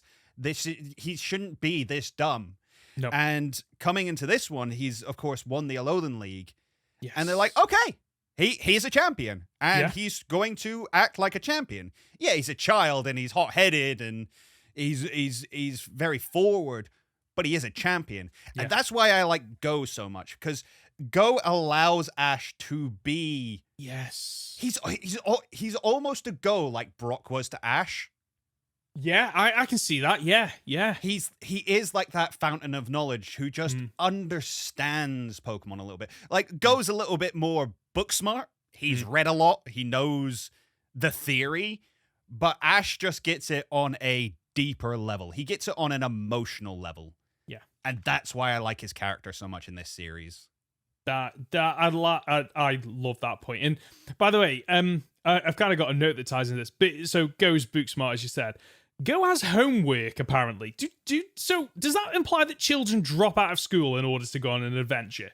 Is that basically the career path for them? Pokemon trainer where you stay in school. I think so. I think it is a choice early on of you can go to school or you can go to be a Pokemon trainer. I mean, to be fair, Ash did go to school in Sun and Moon. That was like that whole series was he did go back to school. He did, yes. The only other point I've got on this episode, and it was when it was actually like a laugh out loud moment. I was watching it. I was like, oh, that's brilliant. It's when Professor Cerise says to Go like, what's your first Pokemon going to be? And he throws out Charmander, Bulbasaur, and Squirtle, I think. And Go's response is, my first Pokemon's gonna be Mute. And Professor Cerise's response is just like, the mythical Pokemon Mew. And like, he just can't get over the fact Go wants his first Pokemon to be Mew. Like, that's the standard this lad is setting, is like, my first Pokemon is going to be a bit like, I just laughed out loud at that moment. It was absolutely fantastic. Have you got anything else on episode 2? No, I think that pretty much covers episode 2. I like their relationship in it. Yes. I like the way they play off each other. Yeah. They are the same kind of stupid. Yes, which and works. I think that emphasizes more in the next episode. Yes. But they are very much the same kind of stupid. And I like it. are. And I like the way they work together. It's absolutely fantastic. And funnily enough, I'm jumping ahead a little bit here, but Ash and Go actually have a fallout. Like, they fall out in this episode. And I'm okay with that because neither of them are wrong. They're just coming at it in different ways, where Ash is like, well, we need to help this Pokemon, and Go more of the mindset of, no, you just need to like learn for itself. And neither of them are wrong, but I think it teaches it's great because it kind of sets these two characters up as, okay, even though they have a lot of similarities, they are different in some regards, and therefore you haven't just got two of the same main characters. You can then flesh them out, and they feel different, and I love that about it. Yeah, I agree. What other notes have I got for episode 3? Mr. Mime is pretending to hoover, but there's a sound. There's a sound. The sound threw me off. The fact that he's like able to suck the blankets off him makes sense. There should never have been a sound. I didn't notice him sucking the blankets. He sucks up the blankets and pulls them out of bed. I didn't notice that. Oh my god, that's brilliant. Which again makes sense. He's a mime. He should be able to mime something and it happens, but he shouldn't make a sound. No, because he he's a make mime. a sound. Yeah, it was really through to the point where I was thinking, is the mum hoovering somewhere else in the house? Maybe, but and he's just mimicking it. Maybe I don't know. What else have we got? Professor Cerise. Pokemon continuing their current trend of DILF professors for whatever reason. I don't know why. It's just ever since X and Y, it feels like that's the trend. That's the direction we're going with now. We've moved away from the older generation, which is going for DILF professors. Yeah, in this episode they mention a mass outbreak. I thought that was like a Legends Arceus thing, but thinking about it, that was in Gen 5, wasn't it? Mass outbreaks, or was it Gen 6 maybe? Was it? So you had horde battles in Gen 6. I'm wondering if in Gen 5, I remember when you were going between routes, you'd sometimes go into that little outbuilding, and they'd have it was like a scrolling sign. And I swear that you had certain Pokemon that moved around. So the point I was making was like that mass outbreaks precede, like this came out before Legends Arceus, and then mass outbreaks were made famous almost, it was became more a term that was more used in Legends Arceus. But now I'm not sure. I mean, if someone's like watching this on YouTube, like let us know in the comment section down below about when mass outbreak was a thing in Pokemon, because I'm really curious now as to like the timeline around that. Well, you say that like this series is covering a lot because you've got it's obviously Sword and Shield, but it's also Let's Go, it's also True. Pokemon Go, and it's also later on in the series is Legends Arceus. Oh wow, so it covers a lot. They cover a lot in this singular series. Obviously, that's because more games have been released in the last couple of years than ever before. But it's still doing a lot of heavy lifting. Yeah, and it still does it well. Yeah, I think, I'm only up to episode 4, but I think that's one of the things I like about this is that all the other animes were very much, they were at the mercy of the games in terms of, right, okay, so the game has to come out first, which means the anime then comes out. Obviously, they'll be talking behind the scenes to figure out what they need to do. And then the episodes for Ash are always, there's key milestones where he beats the first gym, or typically loses the first gym, he learns a lesson, then he beats it, and then gym 2, gym 3, gym 4. Whereas this feels very much, because of how much content they've got and what they can pull from, it seems like they're moving away from that, and it is just this week he might not be journeying between, gym 2 and gym 3. He might be going to a different region and following whatever's happening over there. Again, I've not seen further ahead, so I don't know, I might be completely wrong, but that's where it seems like it's going, and I'm all for it, the fact that they can pull on all these different threads. Well, I'm going to try and not spoil it for you. Okay, thank you very much. What else? Giovanni's back, which I love. The introduction of Team Rocket. Oh yes, the introduction of Team Rocket. How do you feel about Team Rocket's gimmick this season? I've got a note on that. I absolutely love that. Palapa. Yeah, I am. Are we talking about that machine where they then get random Pokemon? I am absolutely on board with that because it just keeps the challenge fresh, and it means that Ash, who has a Pikachu that has been through a lot, actually can be challenged by high power Pokemon such as Gyarados and Tyranitar coming out. I'm absolutely on board with that gimmick. Whereas they have got, because they haven't even got Arbok and Weezing anymore, have they? No. They released them, so they've got Meowth and Wobbuffet, and one thing that stood out to me was Go's response to Meowth talking, because he was like, "What, you can talk?" And it makes sense because that. I love Meowth's response of just yeah, get out of your system. Yeah, just just move on. Everyone's aware of this. But thinking about it makes sense because Meowth is the only actual talking Pokemon. Other Pokemon can translate in terms of telepathy. Mm-hmm. But Meowth's the only Pokemon that can speak human, right? As far as we're aware. To the best of my knowledge, yes. As you say, I think most of the other ones do it telepathy. He actually speaks with his tongue and his vocal cords and taught himself how to do it. So that explains Go's response. I love it. And I think the only other comment I've got is when they catch Ivysaur with a rope. I've just put, if only Ivysaur had some moves to cut it, something razor sharp. I don't know. Using the leaves it can create, some kind of, razor leaf, maybe, to get out of it. But fine, I can let it slide because it's just what they do. They can't, I was like, come on. So I will say Team Rocket take more of a back seat in this series than they have before. Okay. Mostly because they don't show up every single episode. You think back to the original series, they were there all the time. Every single episode. They don't show up every episode this time round. And that's why I think like the gachapon machine that they've got that falls from the sky is a really cool story device, because it means, okay, we don't have to spend an episode worrying about how they catch this Pokemon, how they get, which Pokemon's going to eat James's head this time, or we just get to skip all that. They still get really good episodes. I'm pretty sure there's one in here later on with like a Ditto in Hollywood, effectively. Right, okay. Mate, beautiful Okay. bit of storytelling. I can't wait till we get there. That might have been Sun and Moon. I don't think it was. I'm pretty sure it's in Journeys. So yeah, they take more of a backseat role.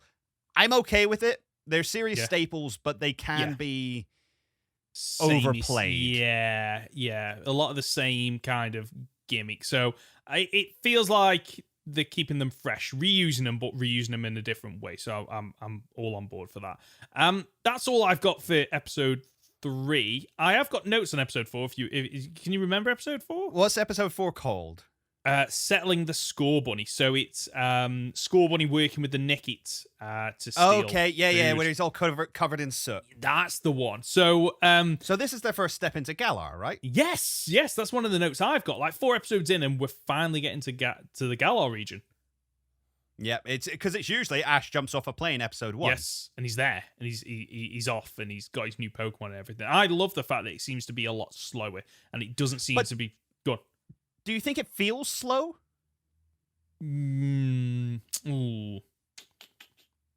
Yes, actually, I do, because at this point we're an hour in, and we're only now going to Galar. Whereas, as you say, like in the original animes, it was always episode 1. He typically gets his starter, and he's off on his journey. So for me, it feels slow. Does it not for you?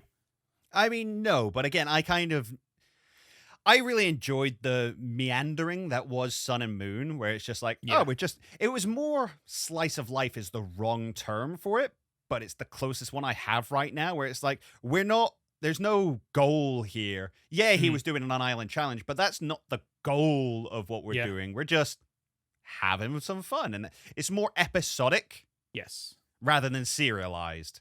Right. And I like that. Okay, so is it from what you've seen so far? Does this move away from episodic, and it is more okay? You need to have watched the previous episodes to understand what is happening. I mean, yes, it gets to that level where it's a case of, Ash will eventually step into his long-term goal and will work his way up the rankings of the World Coronation Series. And, there's rivals and there's competition along the way. A lot does happen in Galar. I think we come to Galar now, and then we go away, and it's not till really the end of this season that we come back to Galar, and we spend like 4 or 5 episodes doing a full storyline. Oh, wow. Right. Okay. Oh, I'm looking forward to that. But it is very episodic and bounces around from region to region, doing lots of different things. And then in the next season, we go and we meet old characters and catch up with the Sun and Moon gang, catch up with Serena, catch up with lots of people from all over the place. Oh, I am really looking forward to that then. What else have I got? So, do you remember the old Who's That Pokemon? And it used to be a silhouette. So that was somewhat not difficult, but it was more challenging than what we get in this, where it's Who's That Pokemon? It's obviously like Lugia's wing or whatever it might be. They're so easy, and I get that it's children mainly watching this, so I get that they have to make it might not be as easy for them, but I'll give them credit that with this one, it's you have to guess that it's Score Bunny, and it hasn't really been fully shown this episode because obviously it's covered in dirt. So I was like, okay, that's a nice little thing that I liked with this one that stood out, where it might be a little bit more difficult. So I'll give it credit. I'll give the animators credit for that. I like Score Bunny the Rogue. Yes. I think it's a cool introduction to that character. Yes. I love that he's already independent. And one thing that I do like about this episode is that he doesn't end up in the party. And that might come later. I think that comes later. I think I know that. But I'm glad that it feels like they don't just get the Pokemon. That it's just easy for them. I love that about the anime, is that, sometimes they don't always get the Pokemon that they want, or they don't always get the Pokemon in the traditional way of throwing a Pokeball. Sometimes it is about the friendship and building up that camaraderie and everything. I love that, and I just love the interactions between Skull Bunny and the Nickits as well. It's so fun. I absolutely love it. Well, I think they did a similar thing in X and Y. Froakie was introduced a couple of episodes before Ash finally sort of brought them onto the team. Right. In Sun and Moon, you met Litten a couple of times before it was finally brought onto the team. And it's just a case of going, well, no, because these Pokemon are wild. And they can function in the wild. And it's more about giving them a reason to have a choice to leave their life and come and join you. Which is something the anime has always done really well, is emphasizing, no, this is not stealing Pokemon from the wild and enslaving them. It's making friends who want to be with you. I love, you're absolutely right there, and I absolutely love that about it. And it's something that I would love to see done in the video games, but I don't quite know how they do it without a lot of... You'd have to change a lot of the mechanics, unfortunately. So if it just sticks in the anime, I'm okay with that, because it just helps to... It's just something unique towards the anime that I really like. Have you got anything else for this episode? Nope, that I think covers most of it. Oh, okay then. So are you up for playing a game then? Let's do it. Yeah, so like last week, in front of me, I have 3 Pokemon with 3 Pokedex entries each. But Conor, you have to spot the fake entry. Are you up for this? I'm hoping that I'm on to you a little bit now. Okay, I know your writing style a little bit. Oh, okay. So there are no... I took on board your feedback from last time. There are no entries for Mega Evolution or Dynamaxing this turn. Don't believe it for a second. No, there's not. I scouts on it. So the first Pokemon is Mewtwo, and this is the first of the 3 Pokedex entries. Considered the most powerful Pokemon, there are rumors that human DNA was added to create this monstrosity. Entry number 2, Mewtwo is created by recombining Mew's genes. It sets up the most savage heart amongst Pokemon.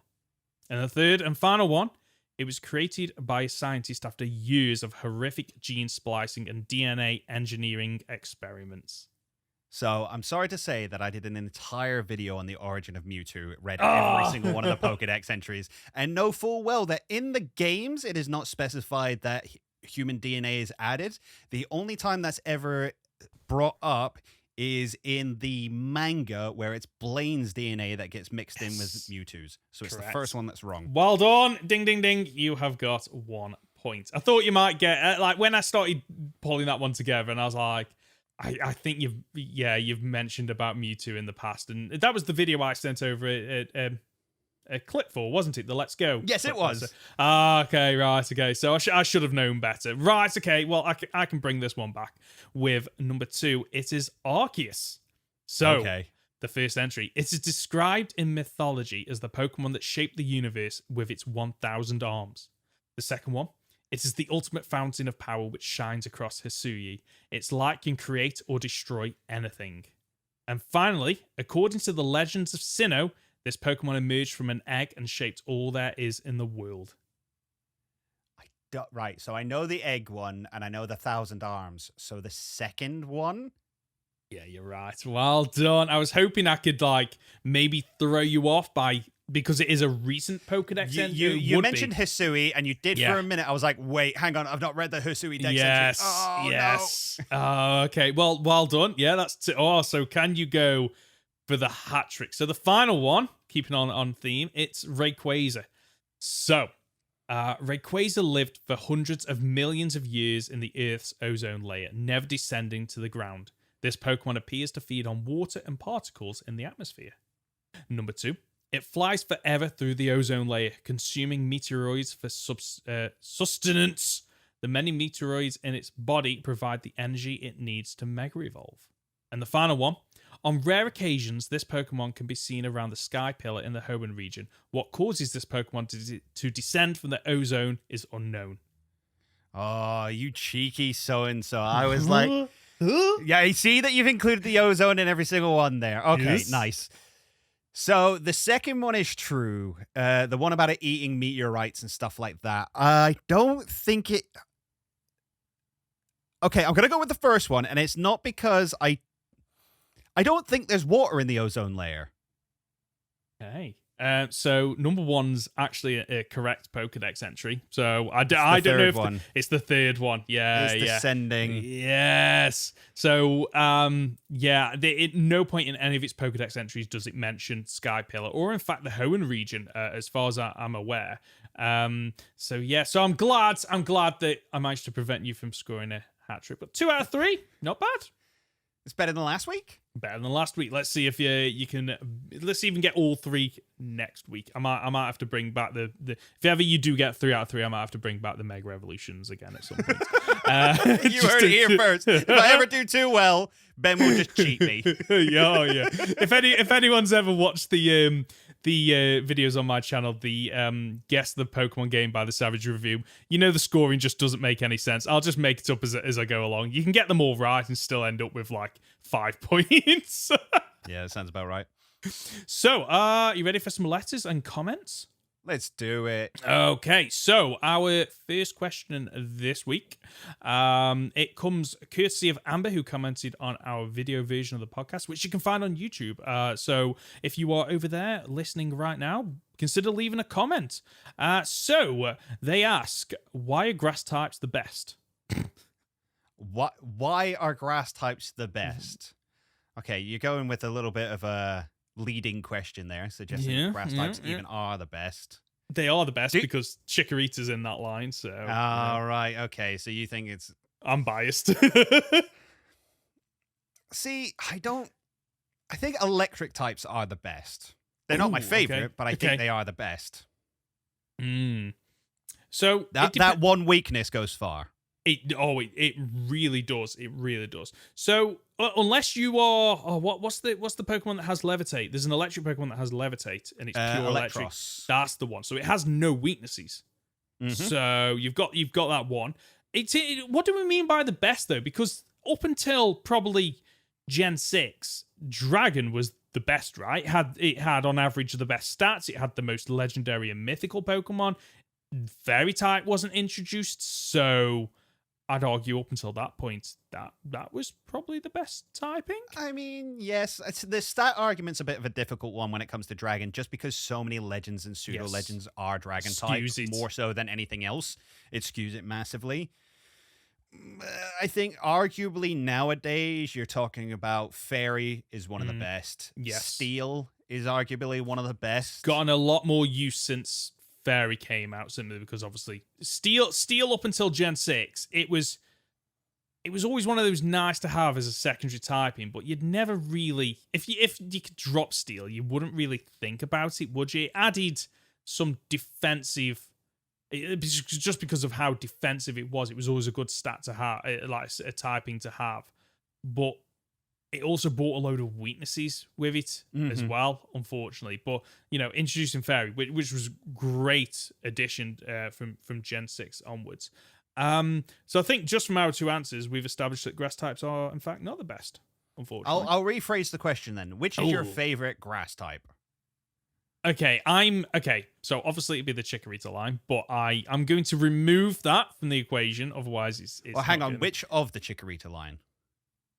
Meganium, just because of how Meganium, just because of how just tanky it is. I absolutely love its moveset. But from Chikorita's adorable, and so is Bait. I love that entire line, but Meganium is definitely my favorite out of those 3. What's your favorite grass type? It's a very difficult question. It's not one I've had asked very often. It's not a typing I think about a lot. Possibly Leafeon. Oh, how come? Interesting. A couple of months back, I got into a phase of wanting to do some art, wanting to do some adult coloring, basically. And I was coloring in a bunch of evolutions, and I really liked the color palette of Leafeon. There was very soft yellows and browns and greens that fade into slightly deeper greens. I just really like the design of it. It's really smart. It's really good looking Pokemon. If I've got to take out of, let's say I'm going to take starters out of this equation, because you're always skewed towards starters, unfortunately. If I had to pick a grass Pokemon that I really like, it's probably Go-Goat, which we've not seen in a long time. And I think part of the reason is because it was when I got back into Pokemon, I was playing Pokemon X, and I had a Go-Goat on my team. And it was just a great Pokemon to have, especially with Horn Leech as well. Like, caused major damage. It was just a cute Pokemon. I loved it. See, I was the opposite on Go-Go. I was really excited for it. Really looked forward to using it, and then when I did, I was like, it's a little bit disappointing. It's a little bit underpowered, I feel. Oh, see, I never looked into its stats or anything like that. So you might be wrong. Sorry, you might be right, and I'm wrong, and it is just a basic Pokemon. I guess it's all right. It felt underpowered. Right. Okay. So there you go, Amber. That's we've answered your question, but feel free to ask another one. And then Lewis, your editor, who was name dropped earlier on in this episode, has asked, who is your favorite ride Pokemon across all the games? Okay. Wild pick here. Solgaleo. Okay, you went some. Okay, right. I didn't expect. Do you get to ride it? Okay, you do. You get to go through the wormholes on it, right? Yep. Okay, and nice. It's a fun enough little mini game. I think it was a very good addition to Ultra Sun and Ultra Moon. Those games weren't really different enough for a lot of people, and I know that rubbed a lot of people the wrong way. But the additions of the Ultra Wormholes at the end was awesome, and I would always prefer to ride through on Solgaleo than Lunala. So yeah, Solgaleo. Okay. Fair enough. Mine, I was originally going to go for Lapras in Sun and Moon, because I just love being able to ride. It's such a majestic and beautiful Pokemon, and it ties back to, obviously, in Gen 1 you got a Lapras, and you could surf on it, but you didn't really get to see the animation or anything, and then Gen 7 recognized that, and you could ride around on Lapras. But thinking about on Gen 2, every Pokemon you rode on was Lapras. It was true. You're right, but it wasn't. It didn't have the quality, the detail of Gen 7, and just really seeing its flippers move and everything like that. But that's not gonna be my answer. It's an honorable mention. I think my favorite ride Pokemon is, again, in Sun and Moon, is the Tauros, and the reason why is because when I was doing, I was recently playing as a Nuzlocke on my Twitch channel, and I increased the speed of the emulator to 130, so it was a little bit faster. So Tauros was just going down the street like a bull, just absolutely just going for it. And the amount of people that I ran into, and I just kept commenting on it and making a laugh and a joke about it. So I've got two mentions there, but Tauros from just a humor perspective is just mowing people down because I couldn't turn in time because Tauros's turning circle is terrible. So that's mine. So I was half expecting you to say Go-Go again. I don't remember a lot about riding Go-Go in. I remember you didn't really get to do it very much. No, maybe if you got to do it a lot more, maybe I wouldn't. I don't even think it wasn't even mandatory, was it? I think it was just I think you got to do it around Lumio City, and then there was one little farm patch where you could do it. I remember the farm. I didn't realize you could do it anywhere else, but yeah. So unfortunately, Go-Go. Nah, better luck next time if it ever gets reintroduced into a game. So if you've got a comment or question, you can reach us by leaving a comment on our podcast on YouTube or by emailing goldenrodpod@gmail.com. Right, before we wrap up, Conor, what have you got on this week? I believe, and interestingly enough, last week I said, this week I've got coming out, and then it actually came out the day before this, this podcast went up. So at some point this week, I think, maybe, I've got a video coming out called 5 weirdly specific things I want to see in Scarlet and Violet. Oh, okay. Interesting. Okay, right. I mean it. They are weirdly specific. Do they build on things you've seen in the trailer or rumors, or is it just things? No, this is just things that I feel have been missing from Pokemon forever. And if you were going to make my ultimate Pokemon game, these are things that nobody would ask for, Okay. but I would want. Okay, so that is kind of the opposite of one of the videos so I've started working on a script, which is what would make the worst Pokemon game. So I've gone the complete opposite, where I've been like, right, okay, how can I make quite possibly the worst Pokemon game? So for example, I've not got the document open at the moment, but I was trying to think of what I've got in there. I think the XP share is obviously in there just because of how controversial now I want to open it, but I can't even find the documents, unfortunately. So that's it. So what did I whack in there? No running shoes. Like, let's make it as slow as possible. All caves are dark, and HM Flash is post game. just to really screw me. Wait, HMs are back? So HMs are back, and they are single use. So if you release a Pokemon, you need to restart. What else have I got in there? Okay, well, 7 gyms. Just because, just so it messes with people that are so used to eight gyms in that game. It's like, there's only 7 in this one. So like, I'm not going to. You can't see my face, but I am cringing so hard right now. so that's one thing that I've been working on. And another script that I'm currently working on. I don't know if you've seen on YouTube, there's a couple of videos like, what is the best possible team for whichever gen and whichever game.